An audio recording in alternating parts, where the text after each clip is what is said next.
Fakkeenyaaf namni AI developerii ta'uudhaaf yookiin immoo karaan inni akka roadmap itti ta'uu dandeenyu fundamentally barachuudha. Fundamentally baratee machine learning barachuudha. Maaliifuu tokkoffaa irratti machine AI jira, AI keessa immoo machine learning jira. Machine learning qaama AI ti. Machine learning keessa LLM jira, large language model kan jedhaniini subset of machine learning dha. LLM jechuudha. So LLM kana keessa generative AI ni warra creation jenne sun achi keessa jiru jechuudha. Haala saniin classify godha laaluu dandeenya. So LLM kana keessa warroonni amma akka ChatGPT warroonni context garagaraa siif kaayan warroonni amma akka Gemini maal jennuun kunniin modelii LLM kana irratti hundaa'anii jecha. So AI developeriin wanti guddaan maal godha? AI developerii wanti guddaa large language model san develop gochuu danda'udha. Which means AI akka ofii isaati computerri jechuudha. AI jechuun amraati miti.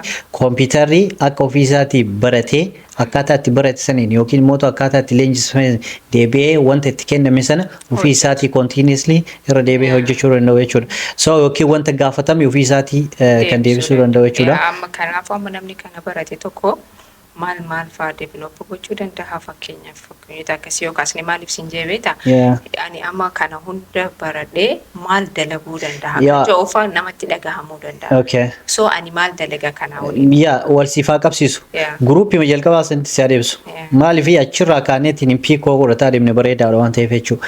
Akkuma DNA amma learning jiru jechuudha. ML machine learning, deep learning fi reinforcement learning jirani. Inni lamaffaa immoo perception, computer vision fi NLP jira jenne. Inni sadaffaan immoo creation dha, which means generative AI jechuudha. Warri generative AI kun immoo warroota wanti nama deebisan jechuudha. Continuously wanta ati gaafatte text ta'uu danda'a. Text summarize godhuu akka ChatGPT kana fa'aa jechuudha. So wanta gaafatte kasii deebisu kan generate kasii godhu jechuudha. Wanti dhan AI keessa kan biraa immoo action dha. Actionin kun immoo robotics dha. Actionin kun warra ofii isaati ka'ee deemu ka qaama qabu jechuudha. Walumaa galatti generative AI tariitii qaama qabaachuu dhabuu danda'a. Sun application dha software dha malee garuu physically wanti actionii keessatti kan ramadamu akka robotics qaama qabaachuudha. So kuniin hundi wal qabata. Implementation jira.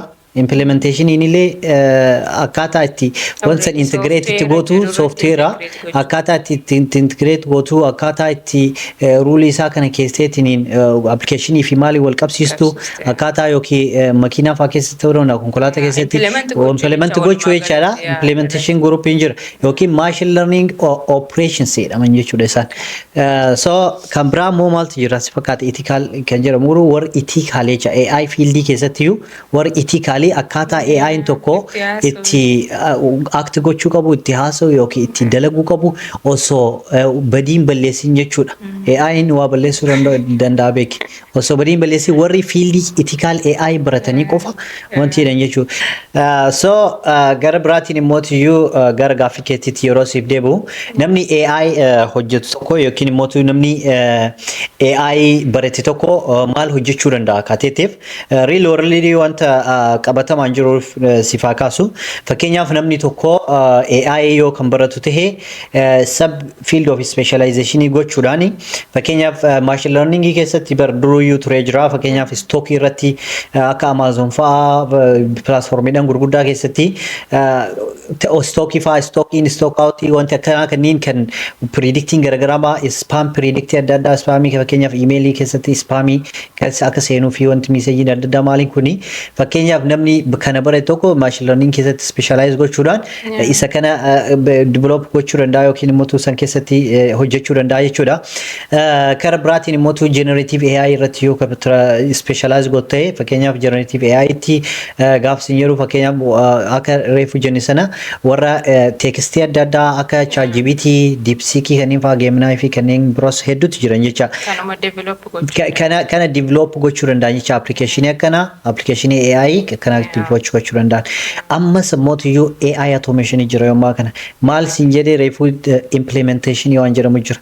Implementation irratti akkamitti akka artificial intelligence implement gootu keessattuu businessaaf businessota adda addaatiif yeroo ammaa kanatti akka isaan reportii adda addaa auto ofii deebisu akka bilbila sirratti bilbilame fakkeenyaaf WhatsAppiin ta'uu danda'a WhatsApp biizinasii tokko ta'u ta'e biizinas bilbila achirratti bu'u akkasuma barreeffama achirratti dhufu akka namaatti bakka bu'eetiin AI agentii kee hojjechuu dandeetta jechaati. Amma saniyyuu na fakkaate bara addunyaa irratti yaa keessattuu keessatti kaampaaniidhaan akka kee guddaan wantoota akkanaa kana kan integrate gochaa exactly kuni bakka hundattuu biizinasa kam hundattuu si baasaa jechuudha. AI chatbot hojjechuu dandeetta generative AI dhaan integrative implementii masanii wal qabate jechuudha. AI chatbot kana jechuun fakkeenya websaayitotaa fi appilikeeshinii garaagaraa keessatti kan duraan jiru irratti jecha akka namni AI waliin haasa'u AI'n bakka kaampaanii tokko bu'ee akka haasa'uuf ejentii kaampaanii sanii develop gochuu dandeetta jechuudha. So kara biraatiin immoo iyyuu akka fakkeenyaaf computer vision navigationii fa'aa keessatti fakkeenyaaf yoo kan fudhattu ta'e warra akka warra perceptionii fi actionii fa'aa walitti dabalatee konkolaataa garaagaraa keessatti akka AI dhaan oofaman self driving car jechuudha. Self driving kaarii kifaa keessatti hojjechuu danda'a jechuudha namni tokko ka sirriitti developmentii barate. So fakkeenyaaf kuniin amma fakkee objektii adda addaa adda baastee beeku navigeeshinii wantoota hedduu jira jechaadha perceptioniif keessa. Kun immoo deep learning faanillee hedduu wal qabataa jechuudha. So real world irratti wantoota akkanaa kanneen hojjechuun danda'ama jechuudha. Addunyaan immoo yeroo ammaa kanatti karas deemaa jirti jechuudha. Deemoo sun already deemtee jirti nuti tuuti qoduu walitti hafee malee. So kanaafuu amma wantoota amma kaasne kanneen barachuudhaan kanneen akka machine learning, deep learning, NLP illee ta'e creative AI akkasumas generative AI irratti kanneen irratti yeroo fi kennanii barachuudhaan AI developers ta'u akkasumas already kaampaaniidhaan jiran keessatti bakka san bu'anii akka AI agentiidhaan adda addaa AI kaampaaniifis dalaguu ni danda'anii jechuudha. So kanaafuu barattoonni wantoota amma diimaandii amma addunyaa irra jiru kana carraa kana fayyadamanii ofii isaaniitiifis riisarchii adda addaa godhanii kanatti deemanii kanaan of jijjiiruulee ni danda'ama. Yeah, so actually bakka takkatti demandii ati jennanii demandiin inni yeroo ammaa kana addunyaa irra jiru baay'ee AI developer, AI engineers, kunniin prompt engineers, kunniin warri artificial intelligence dhaan wal qabatan baay'ee wanti qabu jecha. Haalaan demandiin jira yookiin barbaachisummaan isaa hedduu jira. Even platform kamirrattuu deemaniitiin yoo hojii barbaadan ta'e like the least one dollar America kuma 350 irraa the least jechuun beginner atoomaa jalqabiyoota online and apply goote keessattuu warra biyyaa accessii gochuu danda'a. Accessii baankii ni qabda maqaa keetiin paaspoortiin jira waa hundi harka kee jira. So national ID national ID jira waa hedduu jira jecha wanta itti si gargaaru. So Itoophiyaa biyya teettee waan kana maal gochuu dandeetta jechuudha. Waan kana apply gochuun ni si salphata. Doolaara Ameerikaa 350 irraa waggaatti jechuudha. Annually hanga miliyoona 1.5 there is never any job, any role in United States ka waggaatti miliyoona 1.5 ol galchu hin argamne hin jirullee kana dura. Miliyoona 1.5 gadi jecha.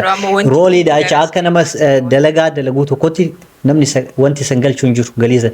Maybe yoo daldalaa taate san biliyoonaallee galchuu dandeessa.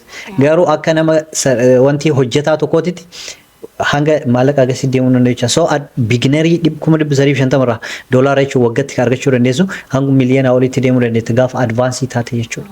So irratti yoo hojjette dimaandiin isaa hedduu bal'aa jira, carraa bal'aa jira, daangaan biyyaan sin daangessu interneeta kompiitaraa fi akkuma ta'eefaa qofan dabiin. Yes. Yeah, so carraa kanatti fayyadamuun dirqama jechuudha. Dargaggoonni biyya keessa jiran shamarran akkasumatti yeroo keessanitti fayyadamtanii social media fi maalirra kanarratti yeroo keenya fayyadamne kanarratti yoo deemne akkasumas kanaanis wal qabsiisnee kabiraallee ni jiru fiildiidhaan kana qofaa miti. Fakkeenyaaf fiildii akka wanti faaraa meeshaa gaafadhu fakkeenyaaf fiildii akka digital marketing fakkeenyaaf fiildii akka graphic design fa'aa kanarraa waan tokko tuttuqinee yeroo inni actually deemu jira. Mee fakkeenyaaf digital marketing fa'aa keessa wantoota jiran tokko lama naa kaasiti. Digital marketingiin amma keessattuu biyya keessatti illee baay'ee baratamaa jira. Gabaa dijitaalaa jechuudha. Gabaa dijitaalaati. Gabaa lookaalii jiru kana gara onlaayinii baasnee aadsiidhaan adda addaadha. Facebook irratti ta'uu danda'a, TikTok irratti ta'uu danda'a, Instagram irratti ta'uu danda'a. Wanni kaampaaniis ta'uu danda'a yookaan fakkeenyaaf amma riistooraantii yoo fudhanne yookaan mana uffataa illee yoo fudhanne uummata saniif gabaa dijitaalaa hojjechuu jechuudha waan biraatii miti. Digital marketing kamera malafar gara onlaayinaatti baasuudhaan namoota silaa nama 1,000 naannoo kee jirutti nama 100 onlaayinaan gurguruu danda'uudha jechaadha. Waan nuti beeknu kaaka social media faarratti social media marketing kan jedhamu jira. San irratti illee social media marketing irratti illee namoonni kaampaaniidhaafis tahee namoota dhuunfaatiifis dalaguun ni danda'ama. Isaan qofaa miti fiildii danbiraa kanneen akka giraafiik diizaayinii ati kaastee jirta. Giraafiik diizaayinii warroonni keessattuu fakkii irratti waa kaasuu irratti wantoota viizuwaalii ta'an ni jira mitiire. Kanneen akka footooshooppii barachuu, illustireeshinii barachuudhaan akkasumas footooshooppii barachuudhaan adoobee irratti kanneen illee iskiilii kanarrattis of wanti godhanii giraafiik diizaayiners ta'anii dalaguu ni danda'an. Graphic design jechuun waan biraatii miti akkuma ati kaasuuf yaalte sana loogoo tokko namni dhaabbata ho'iitii dalagu dhaabbanni kamiyyuu yeroo ammaa kanatti graphic design barbaacha maaliif loogoo waan barbaaduuf dhaabbanni kamiyyuu editingii garagaraa keessattuu addunyaan gara dijitaalaatti dhufte kuni dizaayinii garagaraa hedduu isa barbaachisa maaliif content create godha jechaadha amma dhaabbanni kamiyyuu gabaa irratti oolfuu baasee jechuudha. Namni illee barne warra wanni editingii ni godhata. Ni barbaadan personally namni personal content creator tokko content creator nama baay'atu jira business analatu jechuudha keessattuu biyya keenya yoo ilaalle content creator akka malee baay'ataa jira kun immoo iyyuu maal barbaada gara video editing nu geessuu danda'a video editing goonaaf so video editing barachuu dandeenya video editing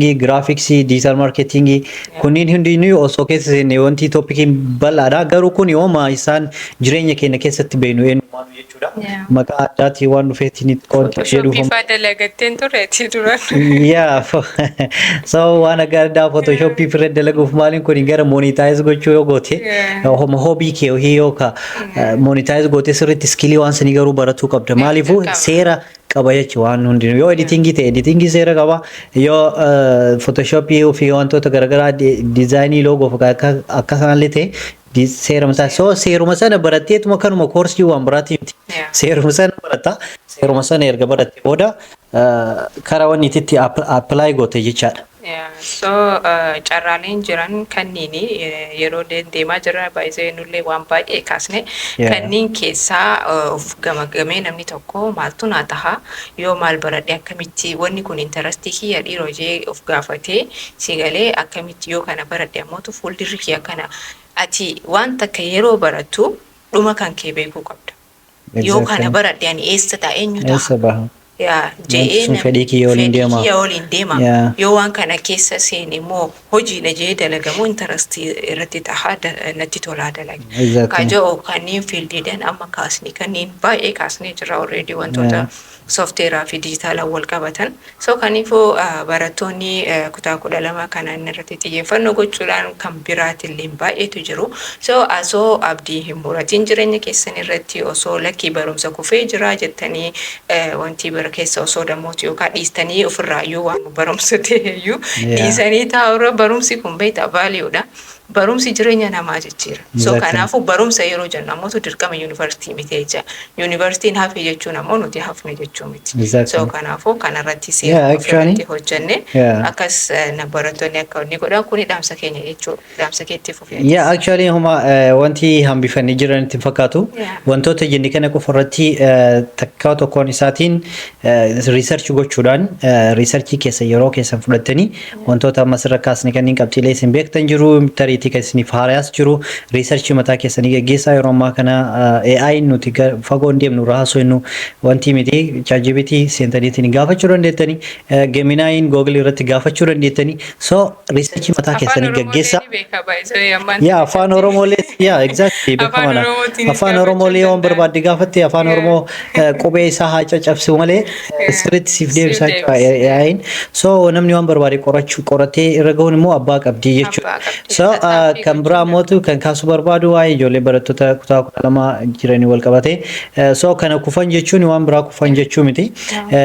Xiyyeeffannoo keessan gara daldalaa, xiyyeeffannoo keessan gara biizinasii adda addaa, biizinasii onlaayinii ta'uu danda'a jechuudha barnoota argatanii. Akkasuma xiyyeeffannoo keessan gara koorsilee adda addaa gochuudhaan namoota hunda cufa wanti kana kaasuuf hundaayyuu ni ta'a jechuudha. Barnootilee kunniin baratuun marti onlaayinaanii fedhiidha sa'aatiif sitti toletti barata. Akkasii jira osoo asumaaniyyuu mootu wanti dhaamuu barbaadnu nutis barnoota kanneen gara afaan Oromootiin barnoota teeknooloojii yeroo gabaabaa keessatti dhiyeessaa jirra. So ani kan jedhu barbaadu kanuma gara kiyyaan geeffadhee jira. Turtii gaarii isiniif hawwa. Nagaatti.